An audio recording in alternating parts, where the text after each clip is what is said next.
let's go sa sa park kasi start na naman ng ng Hanabi, ng Sakura. Start na siya spring na talaga.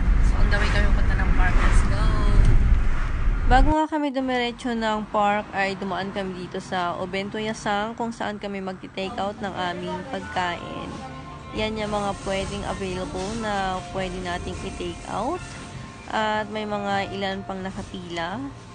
Punta kami ng park ngayon kasi sabi ni mother-in-law na mag-start na daw yung Sakura dito. Actually, yung spring dito ay yung mga tao pumupunta sa mga park at so nag-picnic. Kaya, yan, punta din kami. Ito na yung aming in-order at kain na tayo. Picnic kami dito sa park with Han. Ito yung lunch namin. Nag-take out kami sa shop kanina. Saan natin? Ooh. Tignan natin yung laman niya. Wow.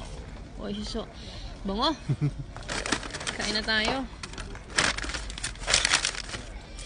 Itadakimasu. Baligtad yung chopsticks ko. Kain tayo.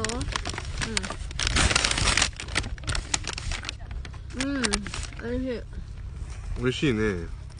May mga ilan nga kaming mga naabutan dito na nagpipiknik na rin.